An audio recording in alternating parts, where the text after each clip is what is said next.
Nous avons vu que par rapport aux différents systèmes de franchissement, nous pouvons associer la traction à la stratégie câble, la compression à la stratégie arc et la flexion à la stratégie poutre.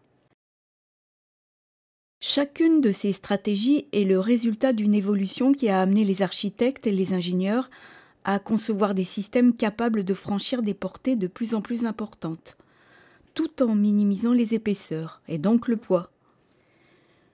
Nous allons aborder dans ce cours le système le plus élémentaire de franchissement, la poutre. Nous partirons de cet élément, plein prismatique, pour montrer les évolutions successives en vue de son optimisation par rapport au ratio portée-poids.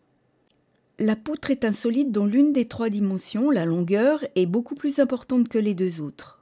D'un point de vue du rapport portée-poids, nous le verrons, cet élément est le moins performant. La poutre est un élément linéique normalement rectiligne, mais pas exclusivement.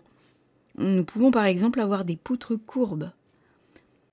Les variables principales pour la conception et le dimensionnement des poutres sont la portée, le type de charge et son intensité, le matériau, la dimension de sa section transversale et sa géométrie, section, profil, ainsi que les techniques d'assemblage et de fabrication.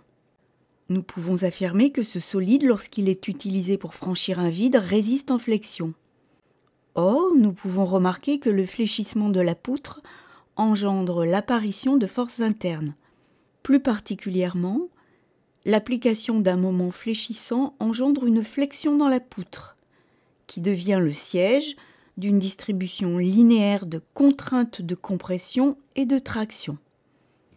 Il existe un axe dans l'épaisseur de la poutre, dans ce cas au milieu, pour lequel la contrainte est nulle. Nous appelons cet axe fibre neutre.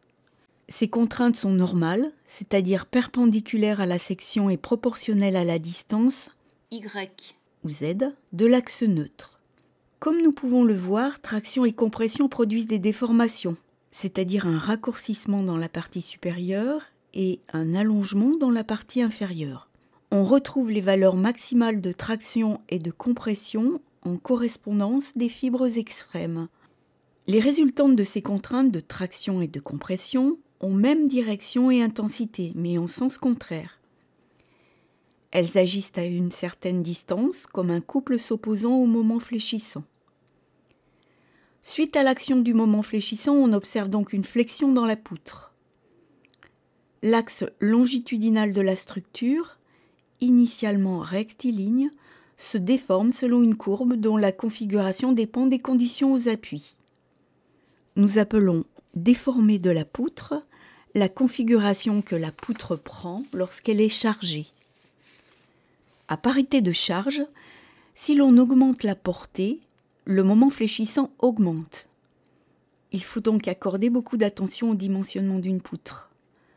Dans le cas de charge répartie, le cas le plus fréquent, le moment évolue comme le carré de la portée et il est proportionnel à la charge appliquée.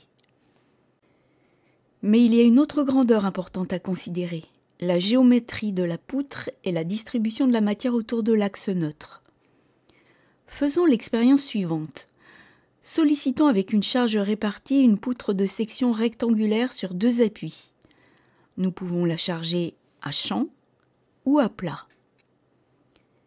Il est facile de constater que la poutre B se déformera plus que la poutre A. De la même façon, si l'on prend une quantité de matière identique mais répartie de façon différente, on remarque que la poutre D se déforme plus que la poutre C et moins que la poutre B. Le paramètre dont il faut tenir compte pour éviter des déformations importantes s'appelle l'inertie de flexion. Il est maximal là où la matière s'éloigne le plus de l'axe neutre, en A, il est donc minimal en B. La formule générale pour calculer l'inertie de flexion est complexe. Ici, nous nous limitons à donner la formule pour une section rectangulaire. En regardant la formule, nous observons que si l'on double la hauteur de la poutre, on augmente l'inertie de flexion par 8. Quand nous désirons obtenir une poutre solide, nous devons veiller à son inertie de flexion. mais nous ne pouvons pas l'augmenter à l'infini. Une solution est d'enlever de la matière là où elle n'est pas nécessaire. Par exemple, autour de l'axe neutre, où, nous l'avons vu, les contraintes sont nulles. C'est ainsi que d'autres typologies de poutres voient le jour. Les poutres évidées, alvéolées, section T, section H, poutres creuses. Ces poutres optimisent la matière et donc le poids. En termes d'architecture, l'assemblage des poutres sur une surface permet de réaliser des planchers qui travaillent globalement en flexion. Ces poutres collaborent à la transmission des charges. Ces planchers, en bois ou en acier, se distinguent des dalles en béton où la fonction de transmission des charges est remplie par l'association du béton et de l'armature. Naturellement, toutes les considérations faites pour la poutre et son optimisation, performance par rapport au ratio portée-poids, peuvent être appliquées aussi au plancher.